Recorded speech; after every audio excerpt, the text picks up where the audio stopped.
Well, good evening, saints, sinners, believers, unbelievers, whosoever will. Welcome to the Alpha Ministries Relational Power, Relational Empowerment Hour.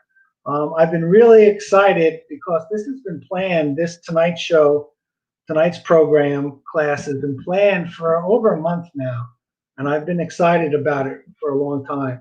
We're going to have my friend Linwood Bagby on, and my new friend. Um, Jimena Carrasco. They're going to come on and they're going to join us. They're with Restore Ministries.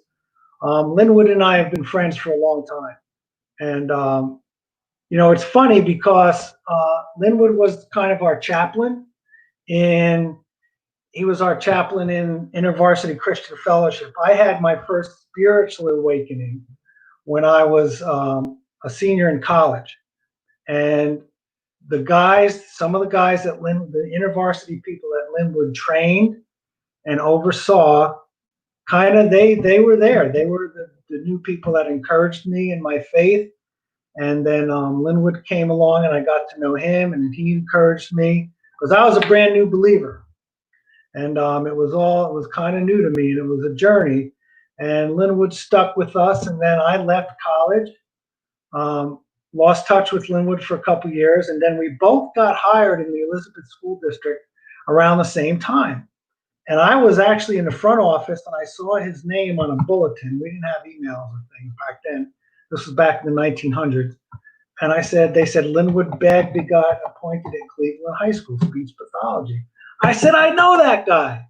So I called the school, we arranged to meet, and so we were working together, and we would meet and pray together for our kids and things like that. And Mountainside Gospel Chapel was kind of where all the InterVarsity kids went.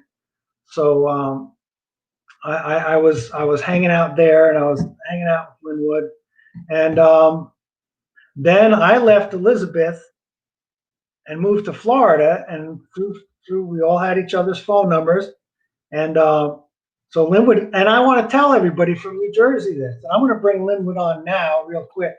I'm going to tell everybody, hey, Linwood. Hello there. I'm going to tell everybody from New Jersey, Linwood is one of the few friends of mine that actually came to visit me here. So Linwood came to see us my first year down here. And then, I don't know, when cell phones came out, you lose your home phone. So we lost touch again. And then I know that social media gets a bad rap, but through the glories of Facebook, I was able to contact Linwood again.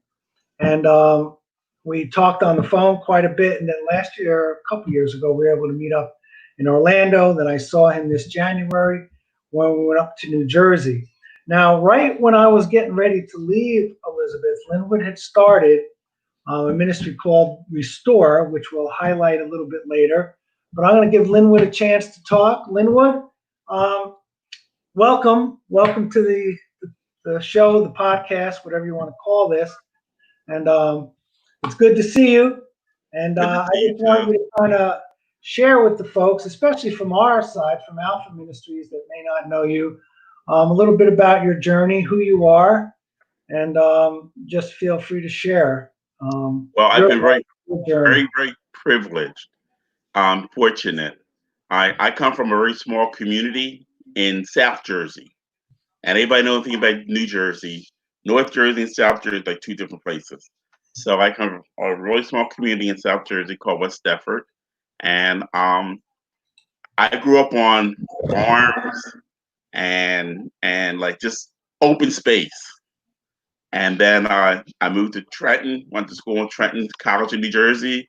And then I went even further north into Elizabeth, where I started working there in 1988. I can't believe that. 1988, working there in 1988.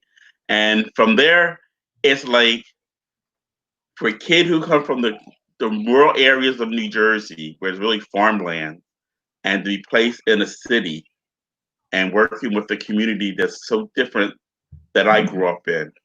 I learned so much, and God has just blessed me in the ways that I can't describe. I started Restore in 1994, and a little bit before that, but we incorporated 1994, and it was response to my students, my speech students, as they went into the high school and facing these challenges, the negative stuff, the gangs, the drugs, and wanting someone to talk to and help them through that. So that's how we started with about 5 kids. Should I say more or what? Yeah, no, so you started with 5 kids, and tell us a little bit what it looks like today. Okay. It is, I guess the best person to do that, it is right now, it's about 45, 50 kids on our list that we reach out to. And it's a full service. It's an after school program. It went from more of a mentoring one-on-one couple kids to really providing services to a small group of young people. They start at 2nd grade and they go up to the high school. And what we plan on doing, we want them to graduate on time, each of those milestones, from elementary to middle school to high school, graduate on time, and then go into college. We provide tutoring, SAT, college prep, friendship. We're like a second home to the young people. So it's a long term. Like if someone come to us when they're in 2nd or 3rd grade and leave where they're in 12th grade, they really know us and we really know them. Yeah, It's a really, really good relationship that we have.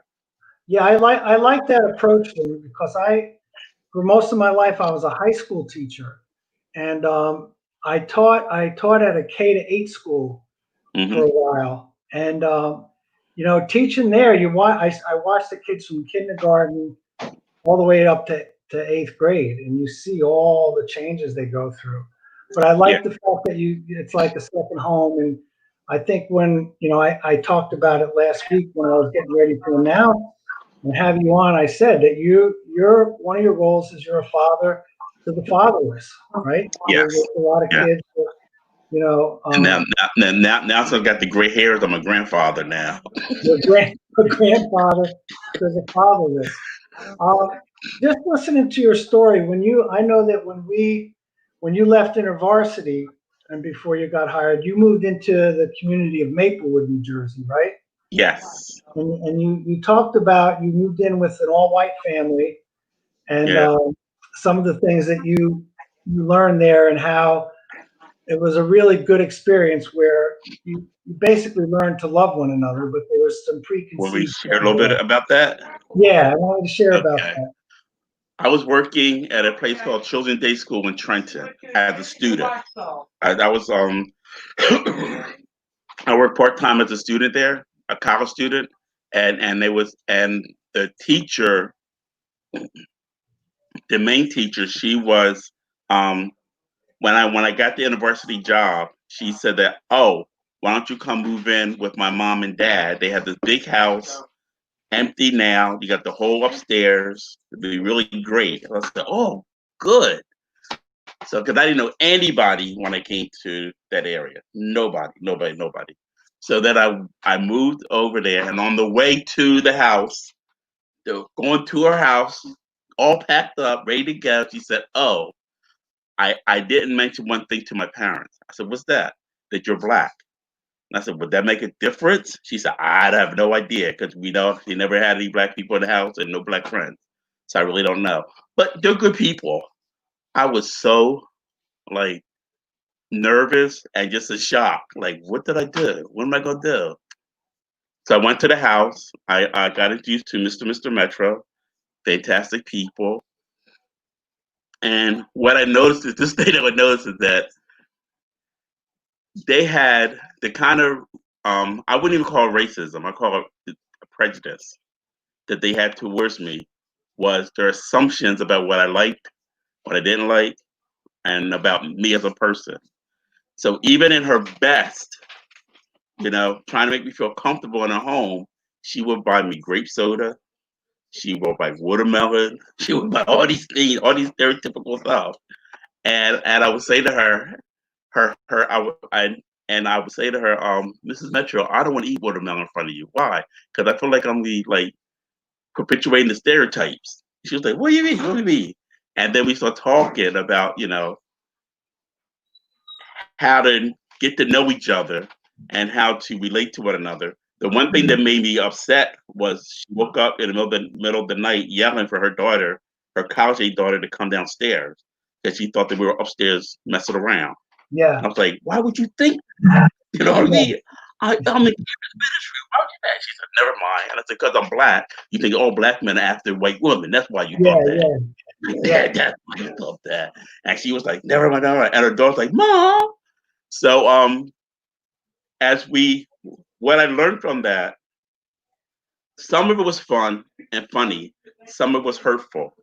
Mm-hmm. But what I learned from that is the way that we really got through all that stuff. I could have left and said, I don't want to live there anymore, the race, prejudice. Yeah. But as I stayed and as we got to know one another and share and found out what we had in common, love, forgiveness happened. And eventually, within a couple of months, I was like part of the family. Yeah. Part of the family in every way. When I left, when it was time for me to leave, I stayed there for a couple of years. And her daughters, they said, Linwood, you got to talk to my mom. I said, why?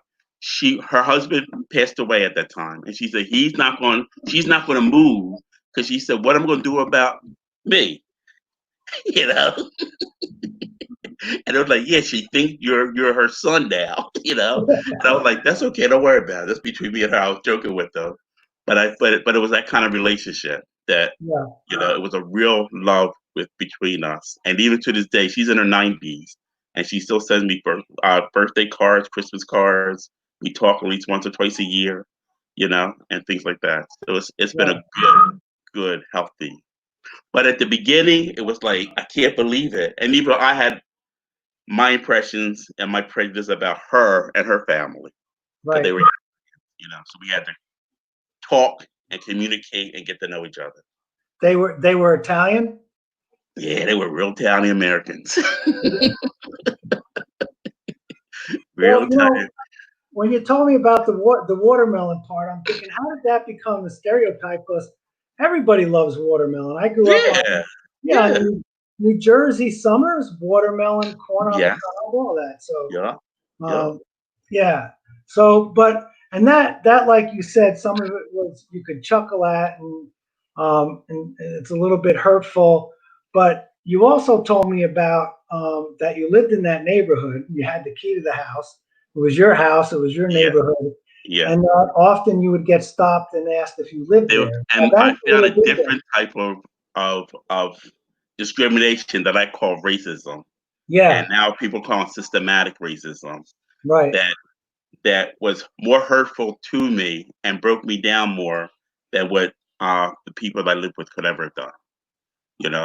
Yeah. And it was being followed by the police, coming back home, especially coming from West Deptford to from my parents to my new home in Maplewood. I'll stay there till late at night. Goodbye, Mom. And I'll come back real late. Police. As soon as you get into a certain area, the police will follow you. Yeah. One time it was in the daytime, right after work. I parked the car along the side. Was going to go into the house, and they said, "Do you live here?" And I've been there for over a year, I think, or close to a year. And I was just so disgusted. I said, "Should I say anything with these people, interact with them, or just ignore them?" Either way, I don't win. That's how I was feeling. I was just helpless. Because they're people of authority that can do more to me even if I try to reason with them or talk to them. Yeah. Well, I put myself in your shoes, and I think, I've been teaching now for 36 years. Mm-hmm. And unless I know what it's about, when I'm told the principal needs to see you, I still get a little worried. Right. If I'm driving on the road and there's a police car behind me, I get nervous. So for you to say that, you get stopped more often, or they're going to talk to you in your own house and ask you, anytime that happens, you feel uncomfortable. Yeah. And the thing about it, it's not even just that 1988, okay, but even recently, like 2 years ago. I had this big conversation with freeze some up friends on of me? mine. Yeah, big conversation with some friends of mine about being stopped and everything like that. And they were white, from a very white community, and they kept saying, "Oh, you're too sensitive." And the next day, going to work, taking a different route because of the detour, I got stopped by the police. In the morning. Yeah. And when I get stopped, what I have to think about, I don't know if you do, I think keep my hands on the wheel, don't reach for anything. If they stop me, then tell them what I want to do. I have to do this whole thing in my mind because I don't know what's going to happen. Mm-hmm. So to me, I think it's different from when somebody like you might get stopped, you might get nervous, you might get a ticket, you might be speeding. I'm thinking, I want to survive this. That's what I'm thinking. Keep Yeah. your hands on the wheel, be calm, don't reach for anything because you want to reach for your wallet, right? Don't even do that. Just wait till I ask for it, then say, I'm getting my wallet is in, but that's the thing. It's just crazy. Yeah. And this is like just about 2 years ago. 2 years ago. Yeah. So it's not something I can say that happened way back then. It doesn't happen again to me. It happens quite often, especially when I get a new car. They don't recognize it. Yeah. Yeah. Is this your car? Yup. Or they just don't recognize it. So they gotta say, "Do you live here?" And they gotta look at it, and I say, "Yes, I live here. I lived here for 15 years. I take the same road, but then I brought a new car. You don't recognize it." Yeah. You know? Now, yeah. Now, when we talked on Tuesday a little bit. You had mentioned, and it caught my ear. You had mentioned that your dad was a foreman, and he was in charge of a lot of people. And I think you said that your pediatrician or your doctor was African American, and you grew up not thinking that you had a lot of like that.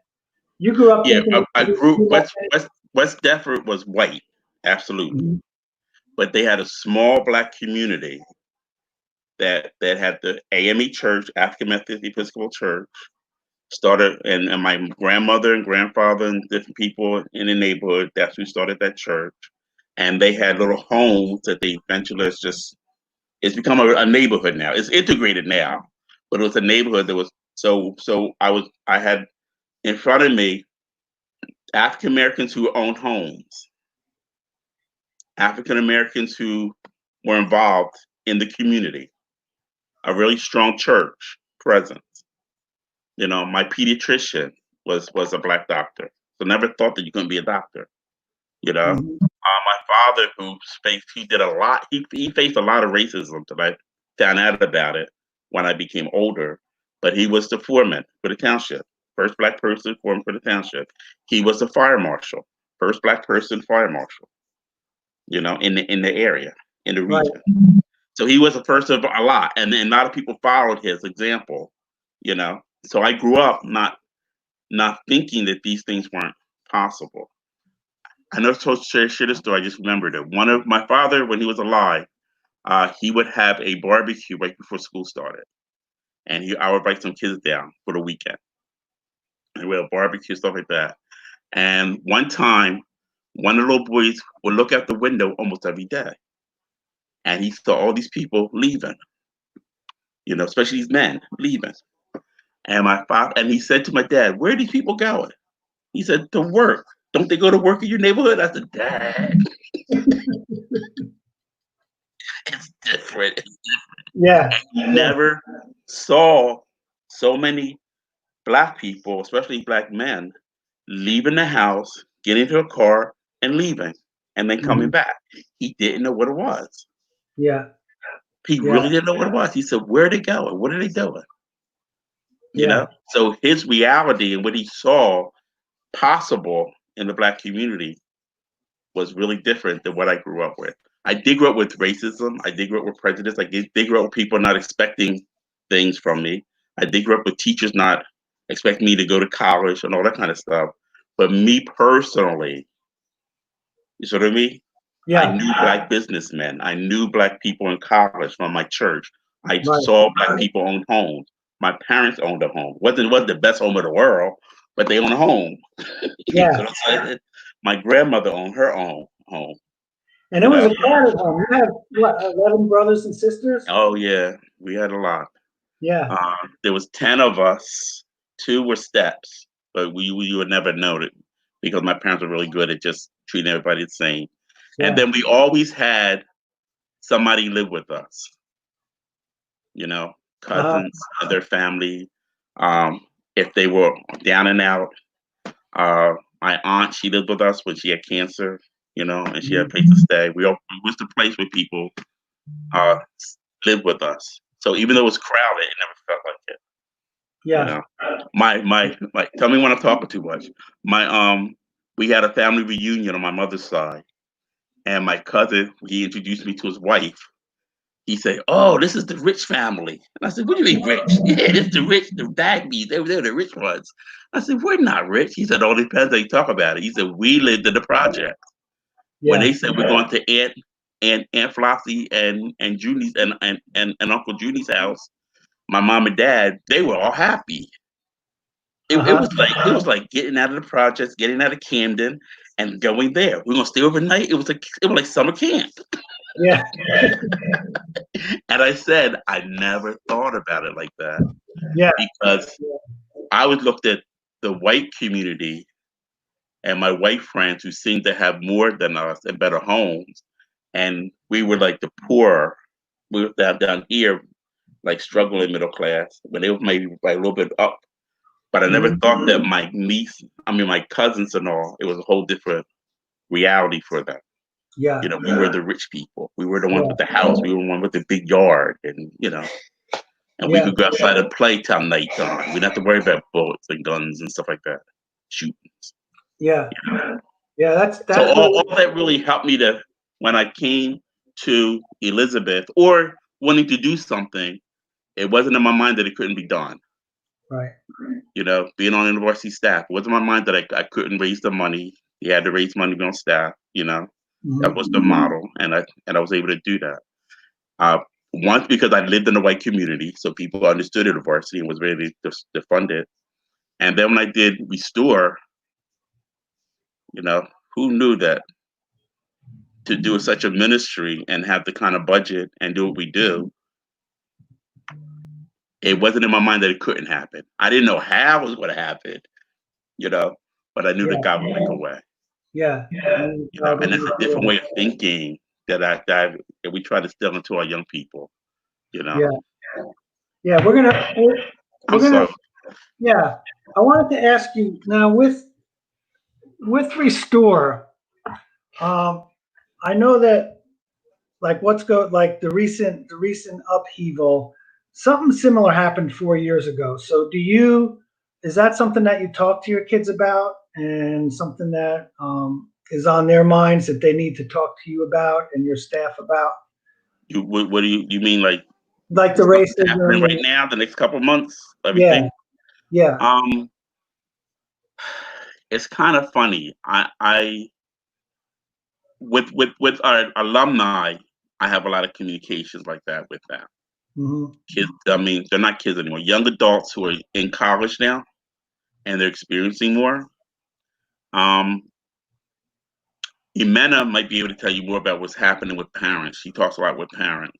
I think that my young people, I observe that it's such a diverse community, and I don't think that they see that like the like where I lived, it was me and my friend, and it was obvious that they had a different lifestyle. Okay, where they lived, they had a country club. They had, you know, where I lived, they didn't have that.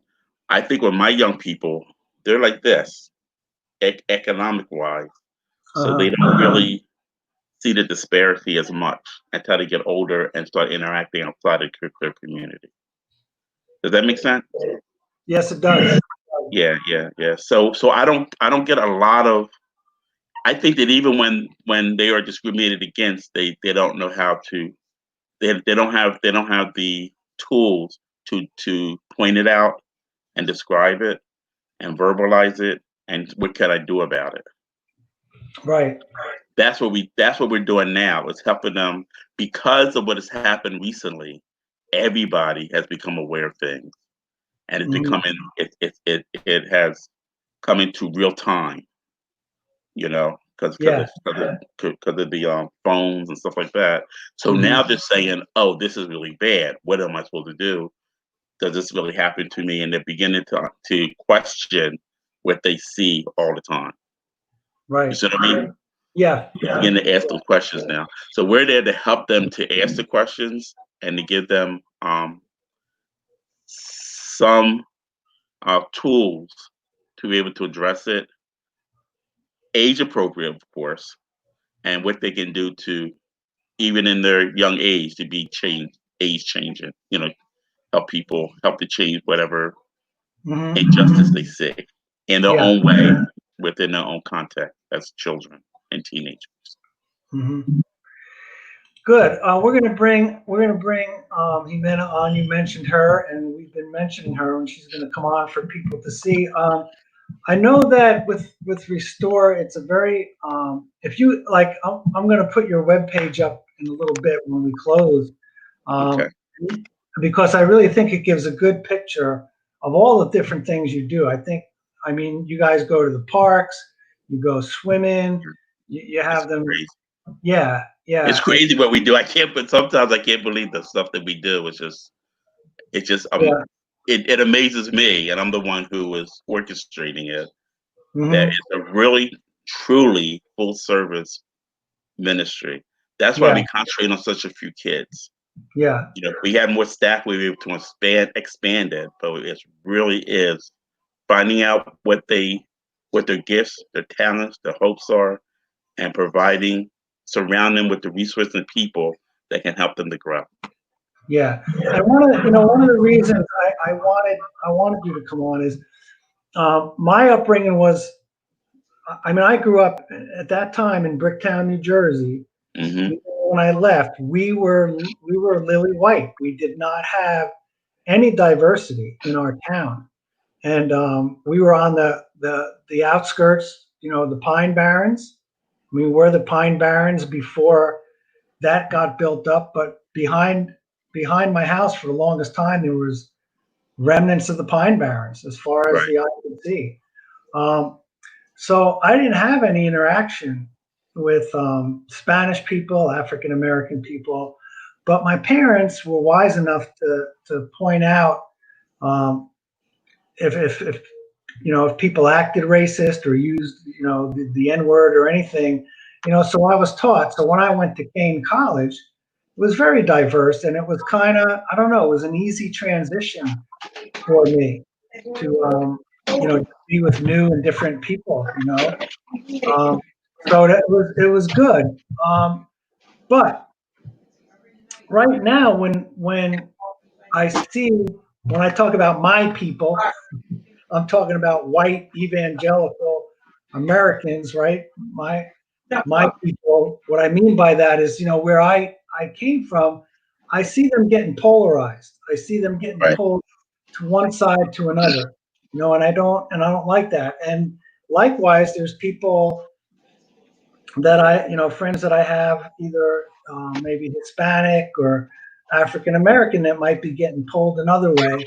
But then there's so many, and the majority of people that I'm friends with and I know are in the center. And since I know a lot of people that are believers in Jesus Christ, and the gospel is first and foremost in their life, we need to come together and we need to look for solutions. And I automatically thought of you, Linwood, because of your ministry, because of your heart, and because I really believe that some of the best programs out there are the grassroots ones that are local, that are hands-on and in the community.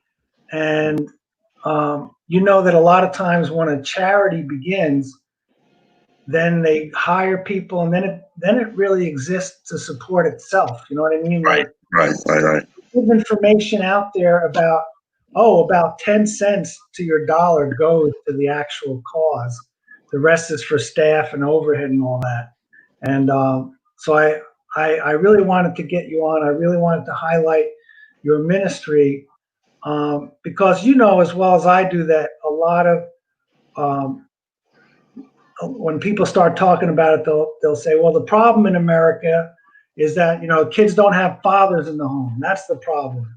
Or the problem in America is there's too much divorce, and the kids are getting from one family to another, or they're growing up in single parent households, and it goes on, and it's easy to say that and point out the problem, but you're not cursing the Well, dark. You're lighting a well, candle.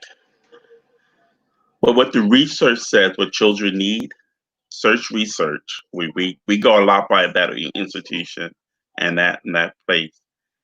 Children need multiple people, adults in their lives, from very different sections. Children need to be in an organization year after year and signing up, at least 3 years to be there. Then you have influence on them. Children need to believe that if they want something to happen, they can create it. Of course, with the help of the adults, of course, by being involved in organizations and people, that they have the power to make things happen. And I think that's what's missing a lot with the young people that I know of in Elizabeth. They're not in Restore, or not in youth organizations. Doesn't have to be Restore. It could be the YMCA, it could be the Boys and Girls Club.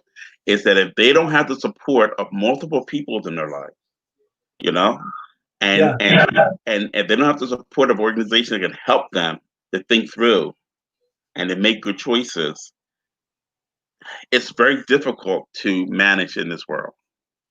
So if you don't have a father in the household, if you are from a poor community, getting involved with a group like Restore can do multiple can multiply your efforts and your success and your ability to say no to negative things. And that's what the research says. Those are the things that helps kids, regardless of their situation. It makes them resilient. They can bounce back. Yes. From hard things. And that's what we really, really want them to know, that the best thing they can do is become good students. If we can get them in their minds and get them really getting good grades from the beginning, they want to keep that. Right. They want to keep that image. And then when they see their teachers, they'll say, oh, this is a good student from me. So to me, so the teachers Yeah. want to reinforce that. So the best thing we could do, we had one guy, he's in college now. Our more success story than I can ever tell you. Two, one graduated and one is in college. Both of them struggled like crazy from when they first met us in fourth and third grade, all the way through almost. All the way through. And I'm telling you, even though I never told them this when they were kids, I was like, they ain't gonna make it because they just don't have it. They just, but we just kept bringing people in their lives, encouraging them, doing things, finding out what they were good at. And I can't he graduated from college. I said, you never thought you'd ever go to college? He said, no, no, no, but he made it. And the other guy, he's in college having great grades. And both parents, when they see us, when they went to college, the first thing they do is cry. They never thought they'd even get out of high school. Yeah. Yeah. Beautiful. And one had a father and mom in the house. The other one did not and was homeless all the time. Always going from one place to the other. So Restore was the grounding, foundation, the solid rock that he needed so he can push through. His brother happened not to stay with us, and he has a whole different outcome. Yeah. And we even know kids, like if we track them, the ones who stayed with us, the ones who don't, it doesn't mean that some of the ones who don't stay with us do very successful without us.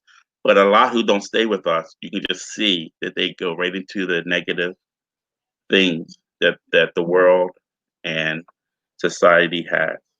The ones who stay with us, they usually do well. It's just. So my answer to them is that we should get a mentor on before Yes. You're going to introduce her, Linwood. Hi, Yes, Jimena. Amanda is Hi. my yes. Amanda is our program director for Restore, and she is very talented. She is extremely organized, and she is very loving. If I'm the father figure, she is mom. You know, and she's not grandmom yet. Not grandma at all. She's mom. Not yet. She's too young. She's too young to be grandma. So I met Amanda.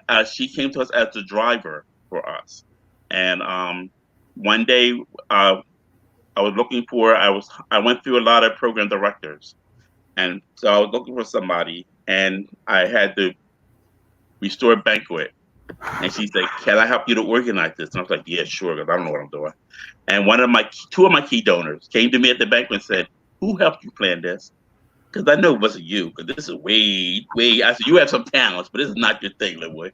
And I said, "She did." And they said, "You would look for a program director, right?" "Yeah, you got it right there. Just train her and tell her what the Restore way is."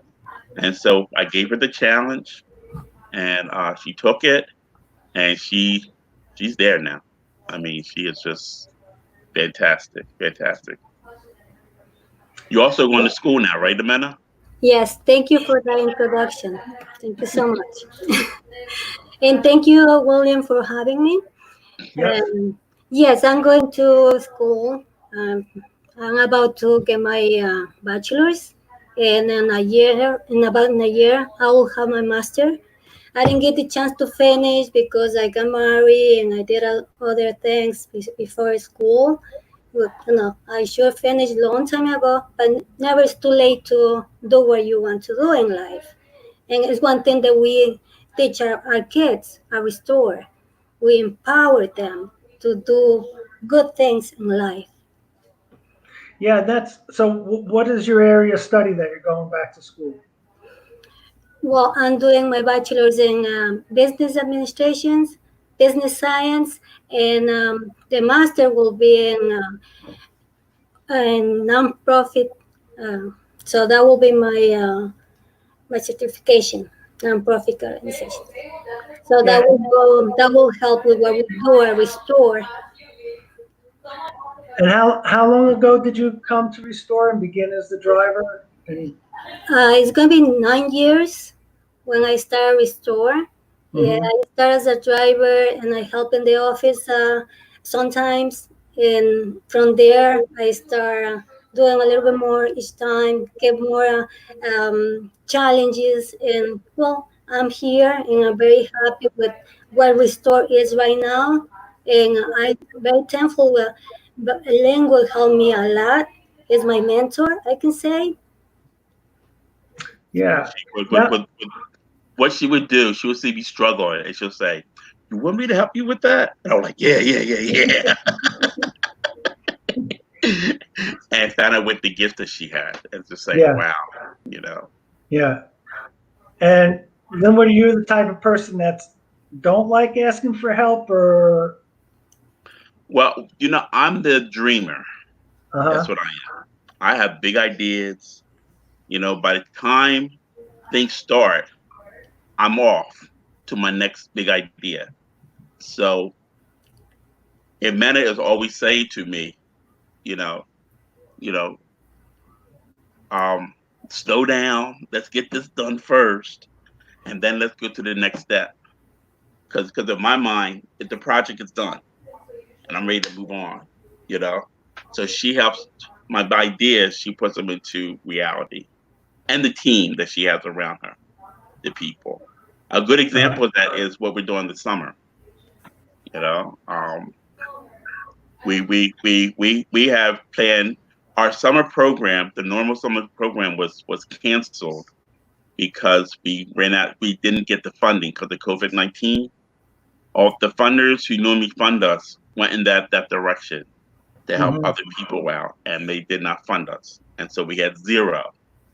And then I just started thinking, along with other people, let's reimagine what the summer would be like. And so I got introduced to somebody, another organization, and we have a urban poverty virtual summer program. that addressing the issues that we were talking about: racial disparity, food insecurity. You know, I can't remember all that stuff. I can't remember all, but all the stuff that the kids are dealing with. We're talking about that and giving them in meeting in small groups, large groups, things like that. So there's my ideas. I shared them with Amena and her team with the help of the other guy who's our consultant, and then they put it together. You know, they put it together. My thing is to get the funding for it, and that's what I concentrated on. Okay, and you're primarily, I mean, after school, but do you do anything on the weekends? You plan special weekends or anything on the weekends? Are they involved in any particular church, or they go their different ways on weekends? Yes, I'm a member of active member of a Catholic Church, Blessed Sacrament Catholic Church. So I volunteer and I help there. And every time that they have an event or they need me, I'll be there. I make time to help. I That's something that I have in me, help others. So I will make time to help if someone needs me. And our young people, they're involved. We have kids coming from mainline denominations like Presbyterian USA, Baptist, Evangelical, or independent churches. We have Muslim students that have been involved with us for the last 2 or 3 years, and kids without any particular faith. So our thing is to get kids involved with the faith of their family. You know, to honor that and help them to be the best Catholic, the best evangelical, the best mainline, or the best Muslim. You know, that's our thing. And so we work with the family to make that happen and to help them in their own way. We do stuff besides the after school program. We go to plays, Paper Mill Playhouse. We go to plays. We go to, help me out a minute. Plays we do. Oh, we do a college when we were meeting before COVID. We do college weekends. Like we spent the whole weekend in PA and visited schools and stuff like that. And so we do stuff. They go on camps, you know, summer camps, Christian camps. We had kids go to art camps, robotic camps. So there's a lot that we do outside of our 3 days a week. Yeah, I'm gonna before we close, I'm gonna put the webs because you need to go to the Restore website and you'll get a real picture of all the different things that you do. You see the kids at one part you're at a lake or some kind of waterfront place. The kids are swimming. They're doing exercise. They're doing jumping jacks. It looks like they went to a museum at one point. And we've talked about it through the years, different things that you do with the kids. But can you describe like just when they come to you after school, like just a typical day, maybe? Either That's for a minute to do. Okay. We start after school finish around 3:30. They will come and someone reading them at the door. At the same time, we will have something to keep track of the projects and homework that the kids have for the day. And then we will have like probably half an hour break so they can relax after school, and we have snacks for them. Then we will have a homework center. Homework center is the unique thing Restore does in different other programs. So we dedicate that time to help them. We have people they come to tutoring, so they get the help they need to achieve good grades at school. So that's for an hour. If they need to stay longer at course, they can stay. And after that, we have group activities so they can play basketball, or we prepare something they suggested, so we do something that they want to as a group. Yeah. After that, we will have dinner. So we give them dinner, and we pray before dinner, and we talk about the day. So we kind of have a conversation about the day, how they went and all that. So we shared that. Um, Also, we have chores. After dinner, we assign, just a few chores, so everyone will help up a little bit. It's nothing heavy, but it's like way to show them that we are a group and we can work together and get everything done. And after that, we will get together and just give them right home. Whoever he needs a ride home, we'll take them home. So basically, We have a, that's how they go yeah, we have a band to do that. So it's mhm, about 4:30 to 7 to 7. to 7. And So they wanted and they wanted to be longer, but 4:30 to 7. So what you've described to me is so much like family. Number one, you're helping them with homework. You guys eat together, pray together, and you give them chores, which gives them meaning, purpose, belonging. It is definitely a lot like family. I mean, I always approach the chores with my kids like, when they're very young. Grace used to want to help with the dishes when she was 3. I said, "How do you keep this going? How do you keep this?" And then, but it gives them meaning and purpose. Like we can't survive without you. You're part of this. You have a very significant role in this, in doing chores and things like that. It's it's a Another good thing, picture. yeah, another thing that we provide is leadership. Yeah, That is so key. Leadership. By the time you're in high school, really starts at about 8th grade, and it's because we're a small group. We don't. It's only us two, Uh-huh. so we depend on the students to really take on leadership and to run the games, to talk to the kids, to have the lead groups. Hmm. And we train them. We did a lot of training in the summer. The summer program, the student leaders, they do a fantastic job and really taking over and being in charge. And Uh-huh. so, if you go through Restore, if you see our graduates, they know how to speak in front of groups. They're yes. confident. They know how to organize. They know how to. They just know how to handle things, and talk to kids. When I go to another church, and it might be like we have a exchange between churches. Their youth come to us, we go to them. I just Hmm. sit down, and my kids just take over. Feels like, how do you get them to do that? How do you get them to do that? I said, that's what they understand what it's about. You know. Right. So you're I like And this the fact that expression, they've been there for so long, they know it. Right. They just and been you're there for teaching so long. them to be receivers and givers, but And not giver. takers. Yeah. Receivers and givers, Yeah. not takers. Yeah, that's That's the right. gospel And that's way. and that's really important when it comes to, if you want to go back to dealing with racism. What I learned in my community, even though it was racist, when I look back, I see definite things that people did and said, Yeah, but I didn't feel that um, that I was powerless.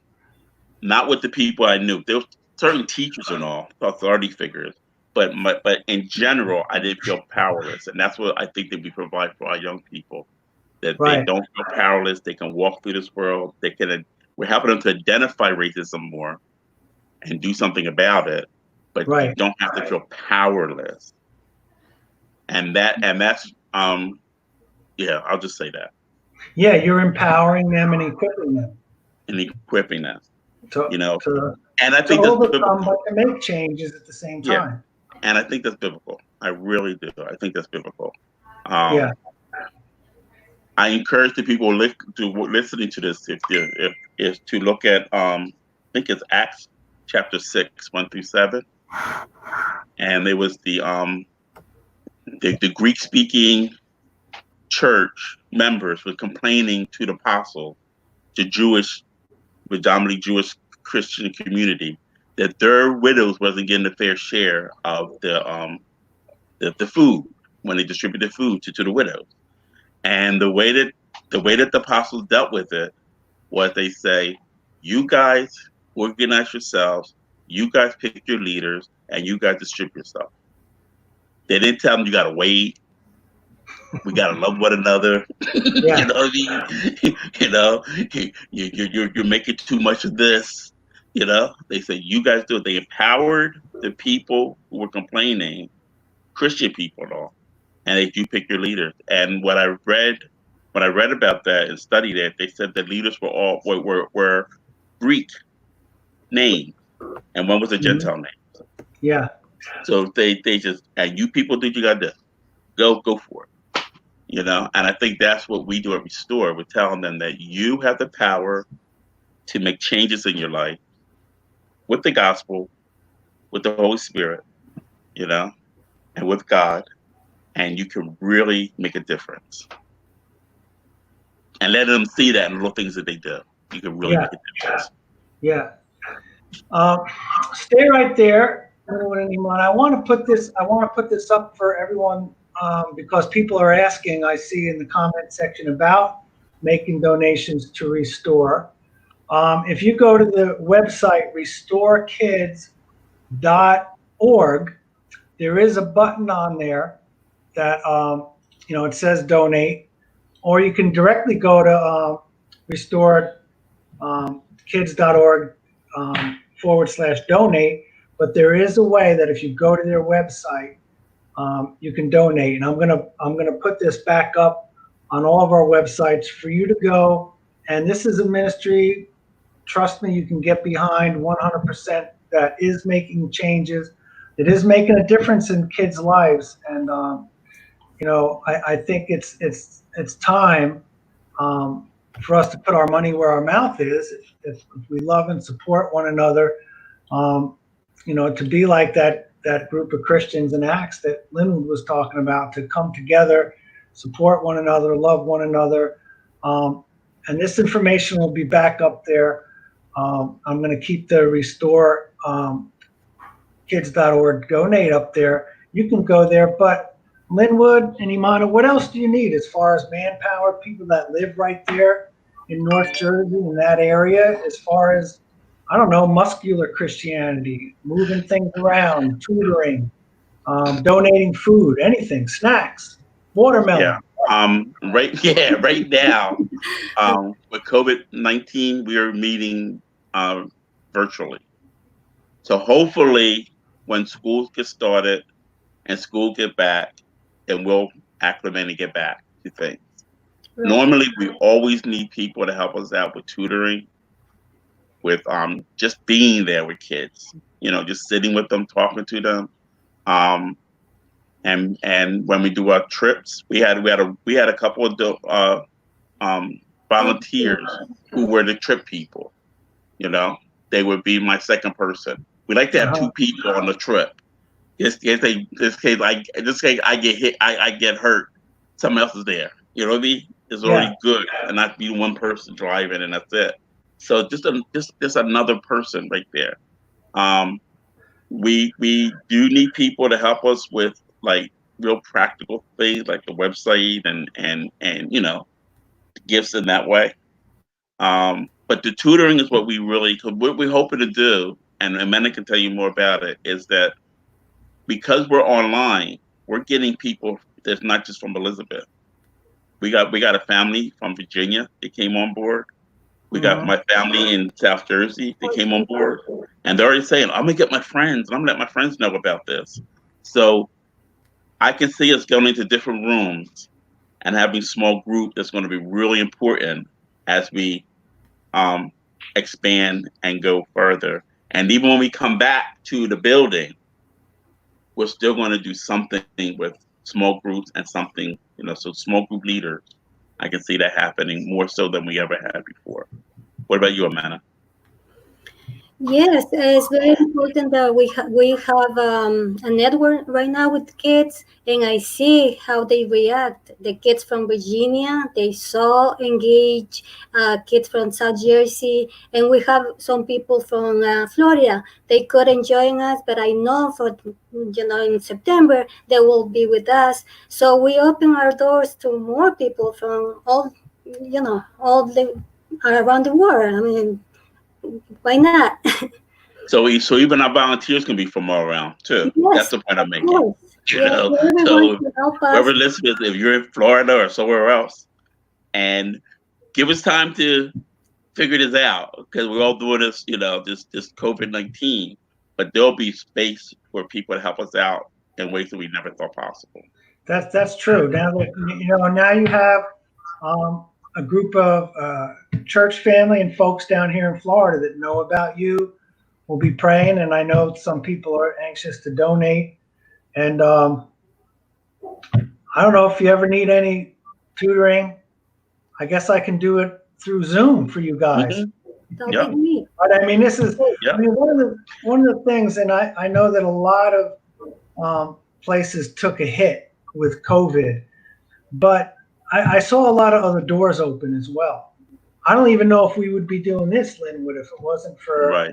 our Right. ministry starting to do more, like figuring out that, hey, we're going to go online, because there was a big movement before COVID of people leaving the traditional church.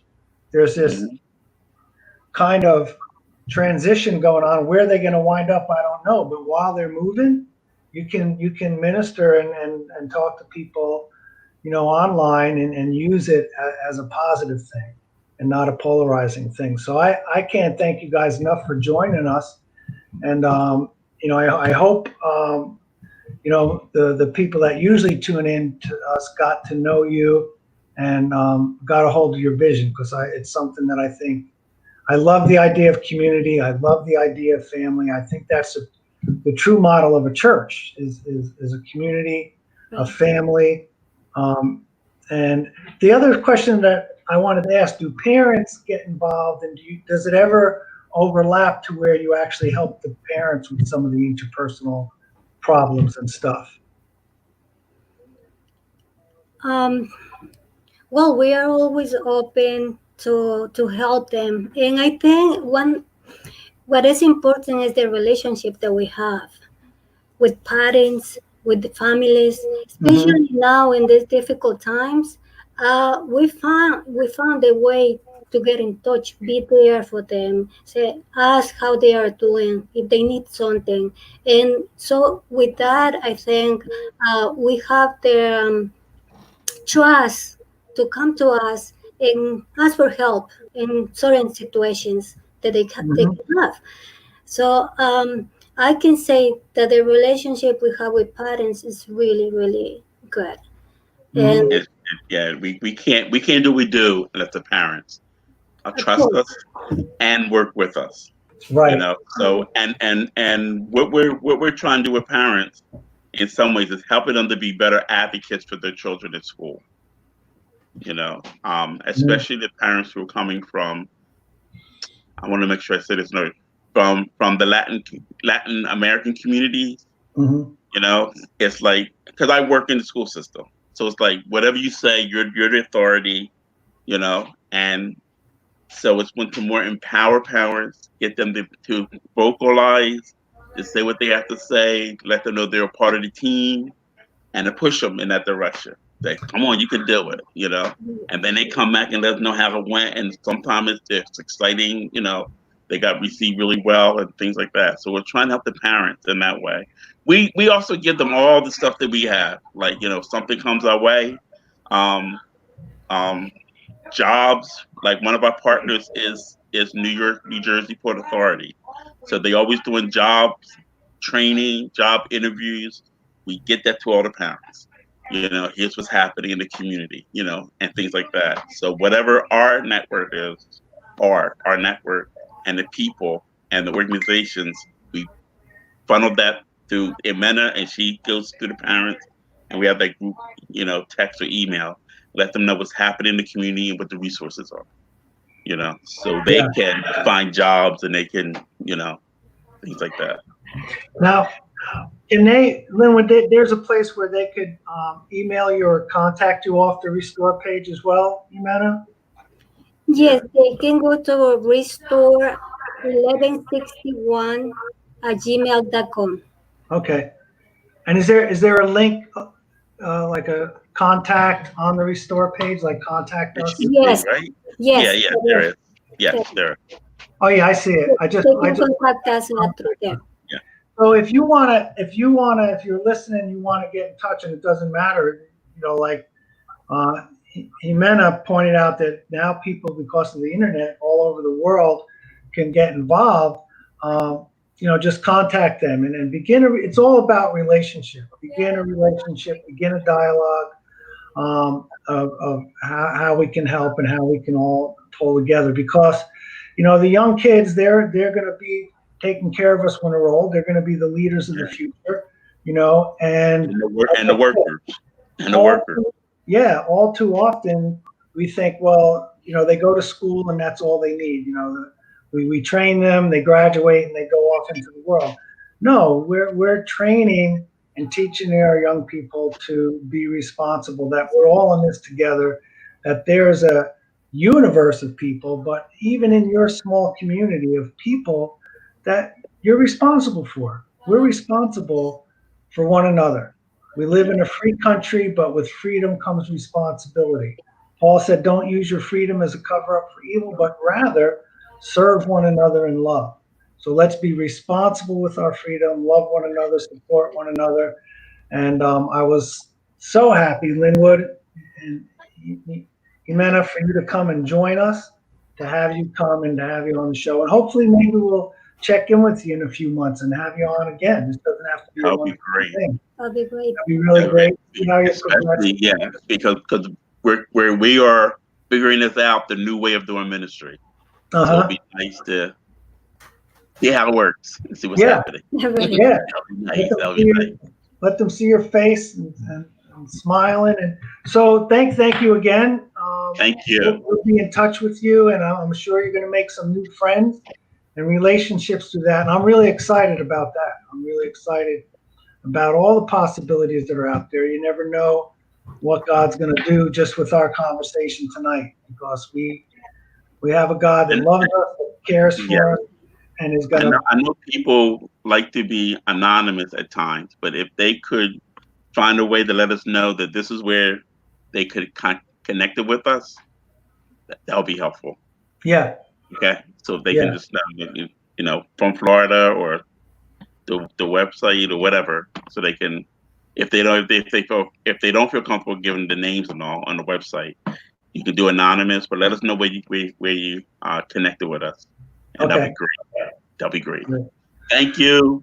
All right. Good night, everybody. Thank you again for joining us. Remember, God's grace is sufficient.